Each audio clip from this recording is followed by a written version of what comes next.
Hello, Sagittarius. This is your monthly zodiac reading for the month of September 2025. We are rolling into eclipse season, so there's a lot to cover for each week. We will pull an overall energy theme for the week. I will pull tarot for each week. We will discuss those messages as well as briefly discuss the astrological transits occurring during that time. And then we will wrap it up with some additional tarot and oracle guidance. So let's see what Sagittarius risings need to know for the month of September 2025.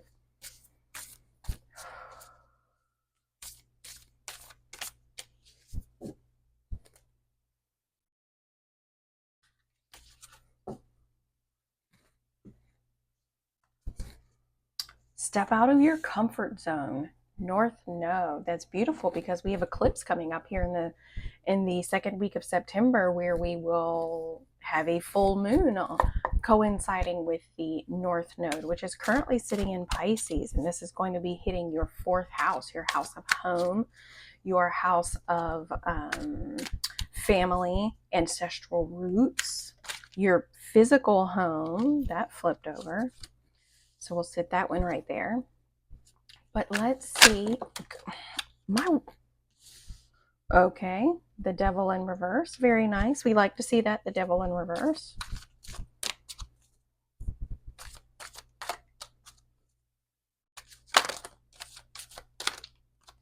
Goodness, they are chatty. They are chatty, moving around all over the place.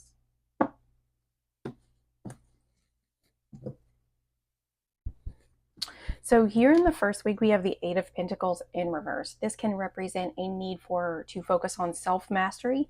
This can also represent that there's a desire for maybe like perfectionism or like refinement, or maybe working on something, refining something, but a struggle to actually commit to the work, right? It's a struggle for commitment. Here in the second week, we have the devil in reverse. This could be letting go of unhealthy behaviors, walking away from an unhealthy relationship, walking away, letting go of things like shame and obligation, right? Letting go from things like limiting beliefs, things that bind us and things that prevent our freedom. Okay, and this is the week of the North Node in Pisces. This could be creative freedom for you guys, and maybe letting go of the idea that something has to be perfect before it is I was about to say unleashed, but until you let others see it, right? Things have to be perfect when in reality, nothing is ever perfect. Okay, here in the third week, the Nine of Pentacles, very, very nice. So the Nine of Pentacles is known as the Lady of Leisure. She is somebody who has spent time. She's very comfortable with her position in life. She's kind of a self-made energy. She is very independent, and she focuses on things like she focuses on her health. She focuses on her financial stability. She focuses on her growth and her self-development. She focuses on the things that she knows add value to her life. That's her priority, and her comfort and her stability is built on the foundation of the fact that she invests in the things that actually value, that she actually finds valuable in her life. So that's beautiful here in the third week. Here in the fourth week, very nice. The Page of Cups. Pages are messengers of the tarot, and the Page of Cups can represent receiving a message that is very unexpected. Here, as we see with the fish hopping out of a cup, nobody expects a fish to hop out of their cup, but he did here. So this could be receiving a message of something that is unexpected, something that maybe invokes a sense of joy or peace, even maybe listening to intuitive and psychic messages that may be coming through for you at this time. Oh, this is the week that we have Saturn retrograding back into the sign of Pisces. Saturn is the planet of time, boundaries, restrictions, karma, and it is our humanity even. So this could be moving back into the sign of Pisces. That could mean that themes and qualities of that that you experienced with Saturn being in Pisces around the beginning of the year before it shifted into Aries could be coming up again just for review, right? It could be that maybe Like I said, boundaries, or Saturn is very much about discipline and structure. And right here, we've got the Eight of Pentacles in reverse. So it might mean that you're needing more self mastery or discipline and structure in your life. And Saturn retrograding back into that sign is kind of encouraging you to do that. This is also the week that Mercury is moving into the sign of Virgo.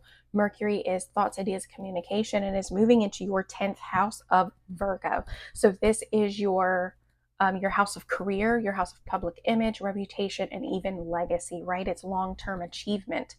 And so it could be that maybe with the clarity that Mercury can bring, maybe there's a lot of ideas, maybe there is just a lot of things going on mentally that you may be struggling with to focus on or refine. Okay.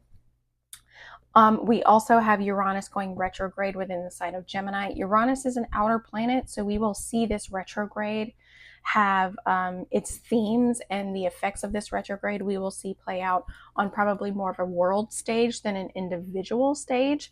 However, because you are a mutable sign, you could feel this retrograde as well. Gemini, for you guys, sits in your 7th house. This is your house of relationships, commitment. Maybe you are struggling to stay committed to what it is that you're trying to work on, whether that is a business, whether that is relationships, whether that is your health, or even just like your financial stability, the structure in your life. It could be that maybe you're struggling to stay committed to those things. And maybe the Uranus being retrograde is kind of bringing things back up so that you can evaluate them. Why is this chaos preventing me from being more structured? Like, it's almost like, how can I create structure in chaos is kind of what that feels like. Here in the second week, like I said, we have the full moon lunar eclipse happening within the sign of Pisces on the 7th.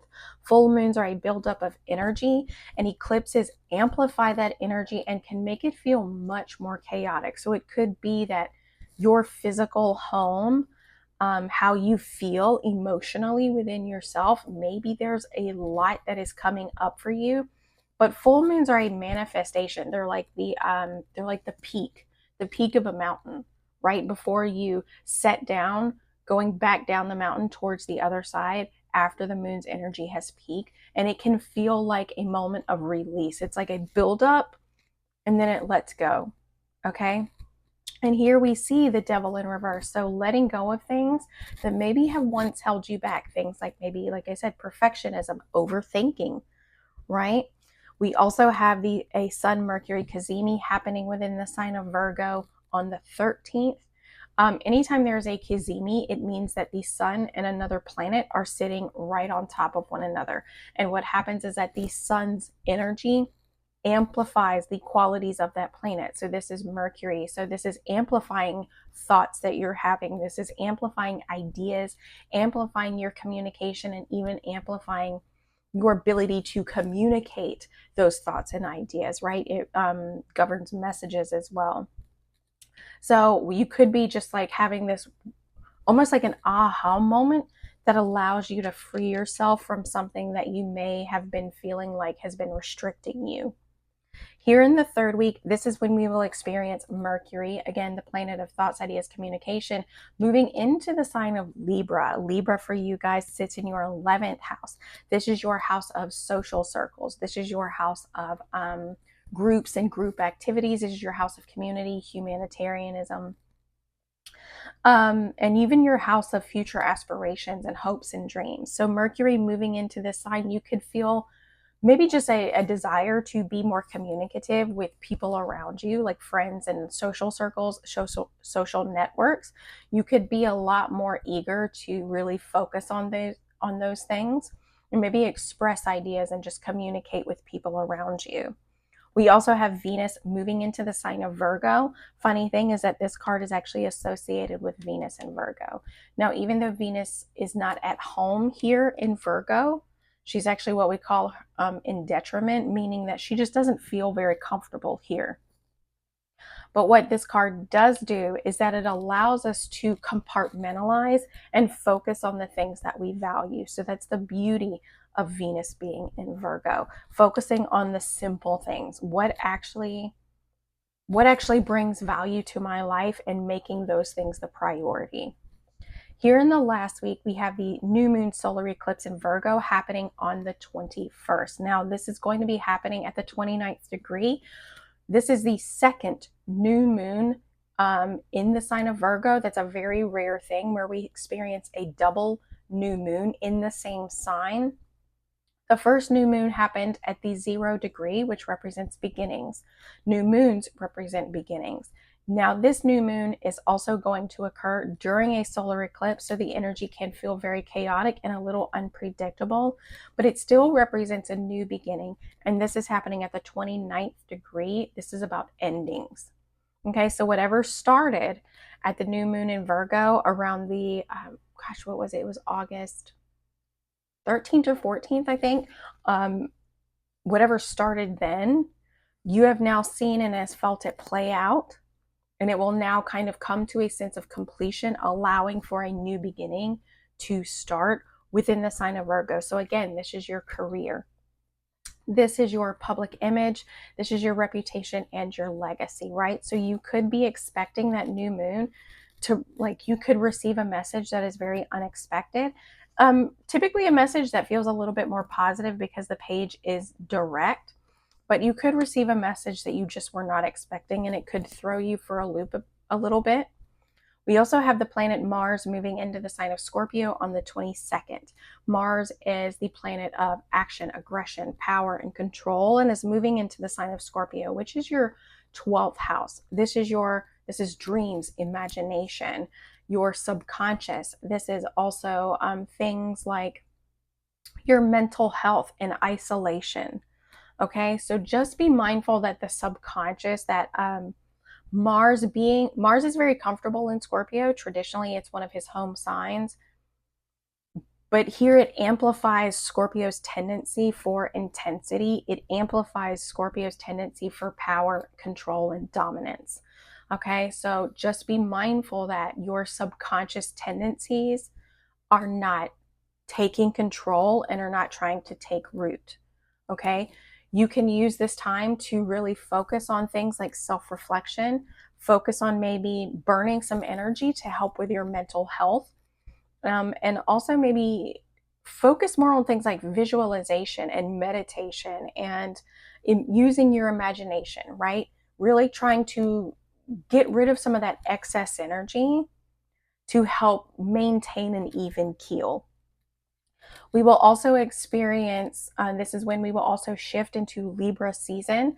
So anytime the sun moves into a new season, the themes and qualities of that sign will take center stage because the sun is amplifying it, right? It's like the spotlight on that sign for the next 4 weeks. This is Libra. So we are looking at social circles, relationships, balance, harmony. And this is also when anytime the season shifts into Libra is when we experience the fall equinox. You can always kind of remember Libra being like the social butterfly, and around the fall equinox, what things start to happen? Fairs, carnivals, fall festivals, things where we're actually getting out of the house and we're celebrating fall, and we're, hanging out with neighbors, and we're hanging out with groups activities, which actually hit your 11th house. So this is really wonderful. Let's see what clarifying energy we can get for the weeks ahead.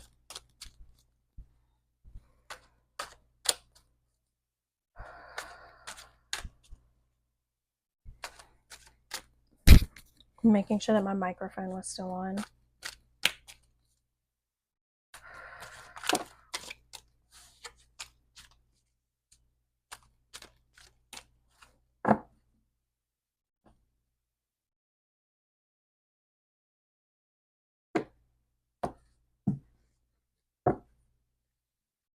Here in the first week, the Eight of Pentacles in reverse, the Queen of Cups in reverse, and the Moon in reverse. Okay, so yeah, Saturn moving back into Pisces, into your House of the home, you could be feeling very distracted.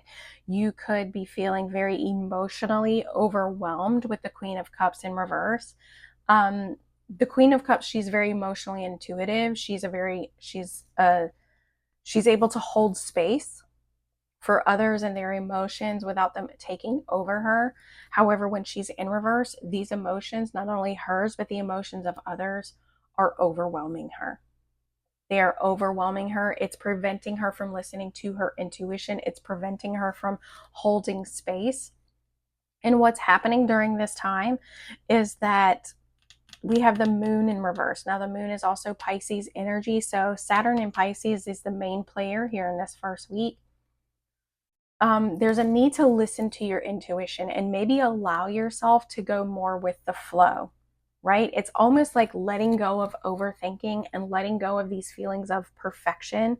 Like, I have to do, my day has to be this type of structured. My day has to be this type of way. That's not really going to work with Saturn and Pisces. It's really not. Saturn and Pisces, it's like trying to build Legos in the bathtub. Like, you could build a little bit of structure, but because of the water element, it could either, there's no telling if they will fill with water and sink.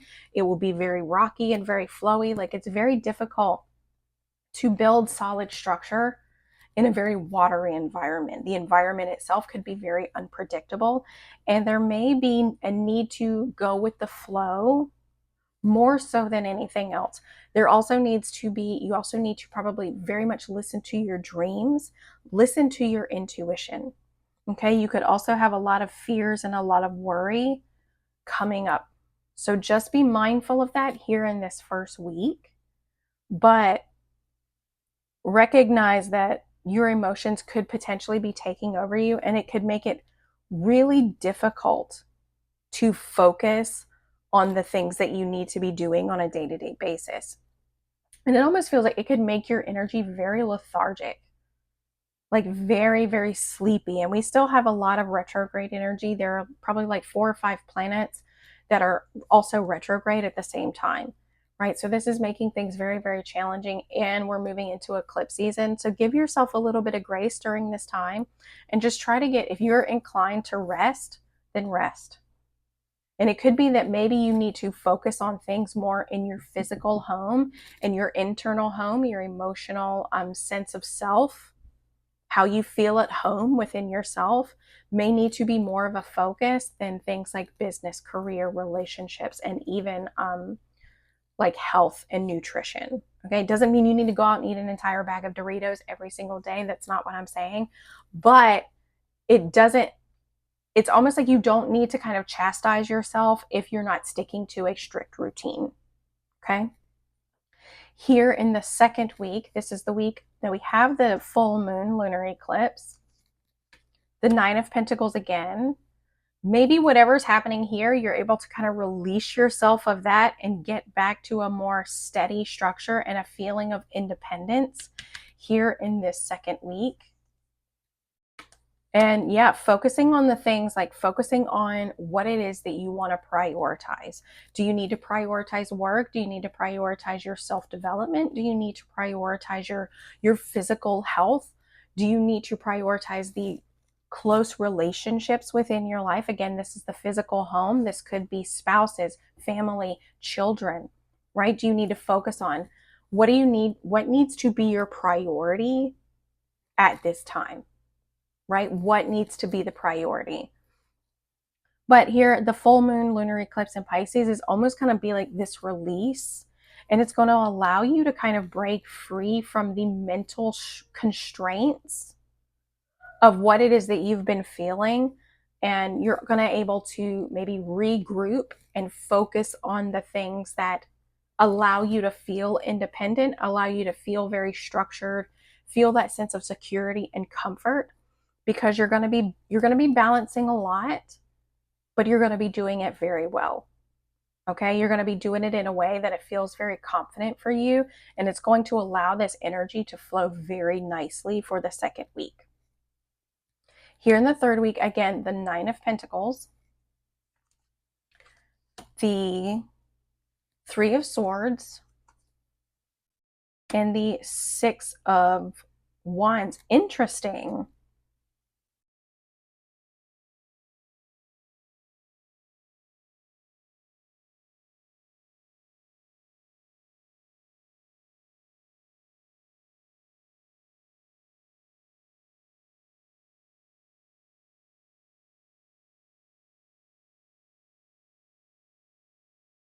So this feels like this separation here with the Three of Swords, because that's like the oddball in these three cards. This Three of Swords is like a separation, a heartache, a sense of loss.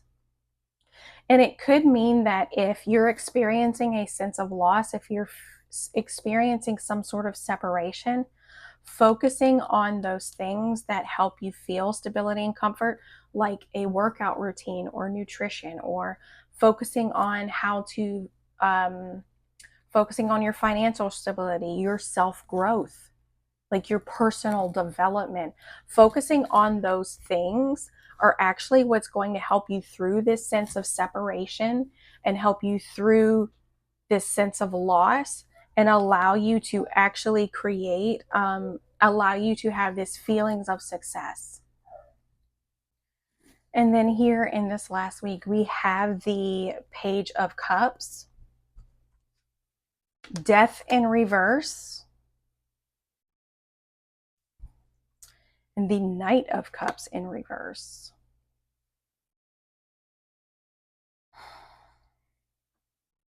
You may be needing to make a decision about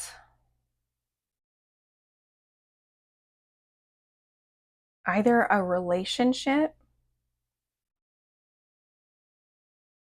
a creative endeavor you may be working on.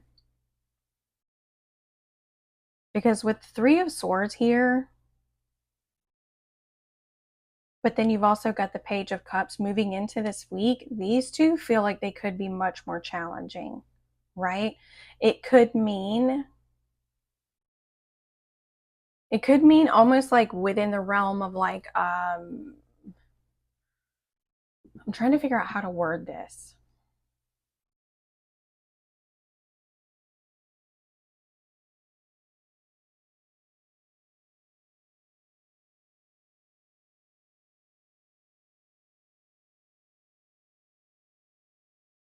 It's almost like you're being pushed out of your, like I said, your comfort zone when it comes to relationships, but not, it doesn't necessarily have to apply to like a romantic relationship. This could actually be like friendships, right? Say that you, like we were talking about fall festival, say that you get invited to help out at your school's your kid's school's fall festival, right? That is very much out of your comfort zone. It's a message that you wouldn't expect, and you may be very reluctant to do anything about it, right? Because with Death in reverse and the Knight of Cups, there is a change that you are resisting. You received a message, it's thrown you off, and you're not quite sure what to do about it. And it's almost like with Death in reverse and the Knight of Cups in reverse, you're choosing to not do anything about it. Whereas instead, you're being guided to try and step out of your comfort zone and turn these cards around and let whatever needs to end or needs to change or transition, let that do so, and then lead with your heart with the Knight of Cups. You can turn these around, but how you choose to respond to this Page of Cups here around the new moon in Virgo, how you choose to respond to that is going to depend on whether or not these cards stay in reverse and you stay stuck in a feeling of stagnant energy, or if you choose to step out of your comfort zone, step into a place of empowerment and be like, you know what? I can handle this. I can do this. I'm going to take this. I'm going to move forward with what I now know and what I know is going to ultimately benefit me in the meantime, right? Let's see. Let's see what the Oracle has to say.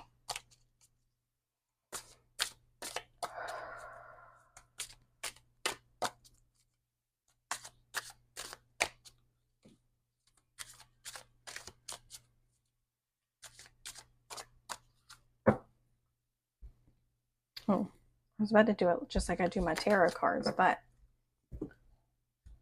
here in this first week unconscious games, yeah, with the moon in reverse, like there's this fear of the unknown that's coming up from your subconscious. And as a result, maybe these fears and these worries and the anxiety is overtaking you. And it's causing you to maybe struggle to do what you know needs to be done. Again, whether this is with discipline in your health and wellness, like with your like physical, like nutrition or working out, your health, whether this is with your relationships, whether this is with your work or career, whatever it is, these emotions, these fears, these worries are coming up and they're playing games with you, right? But you can turn this around. You can focus on mastering yourself this week. Focus on regulating your emotions, focusing on the things that you can control, and really listening to your intuition and ultimately surrendering to the unknown. Surrendering to the unknown and trust that whatever happens this week, you are divinely guided, you are divinely protected, and what happens this week was actually meant to happen for you, okay? Here in the second week, connect with nature. Feeling much more grounded this week, connecting with nature, connecting with yourself. And as a result, it's able to restore a sense of balance, whereas the week before felt very emotionally overwhelming. Okay, but this, you're able to restore a sense of balance, and it allows you to kind of feel less restricted. Here, emotional baggage. This heartache that you're holding, it may not be yours to carry, right? So are you, this emotional baggage, this heartache, this separation that you're carrying, is it yours or is it someone around you? Is it a friend? Is it a loved one? Are you carrying their emotional baggage? Are you carrying their heartache? Are you trying to save them from their own heartache? The Six of Wands represents being supported or feeling supported, and it could be you. You're the one who's trying to support others. You're the one who is trying to support others through maybe a heartache or a loss in some way. Okay, so just be mindful of not taking on the emotions of others in a way, like if your plate is full, don't take on the emotions of others. You can help them, you can hold space in the best way you can, but you're not responsible for how they feel, and you can't save them from feeling uncomfortable emotions either. Okay, so make sure that the emotional baggage that you're carrying is not yours. Or, is only yours, excuse me. And then here, becoming nobody. Sometimes we have to let go of dreams. We have to let go of ideas of who we were wanting to be in order to actually become the person that we're meant to be, right? Here in this week, again, with the Page of Cups, receiving a message or something, intuitive guidance, a realization even that you've been consistently resisting this change, and that's why the energy has been stagnant. If you felt like the energy is not going anywhere, if things are not moving in the direction that you're hoping, or if the movements or actions that you're taking are not very fulfilling, then you're going to realize that maybe you're trying to become somebody that you're not meant to be. Okay? And you're going to realize that here in this week. And like I said, it could mean that like you're being guided, step out of your comfort zone. If you've had this idea of who you're meant to be for a while now, it's going to be challenging for you to separate yourself from that idea. All right? So you can still, it's almost like you're becoming a new person. Like you're shedding this layer of a type of person that no longer resonates with you. It's almost like you're coming into this space of acceptance that who you wanted to be 5 years ago is not really who you want to be right now. Okay, so I truly hope that helped. I hope you have an amazing month, and we will see you next time.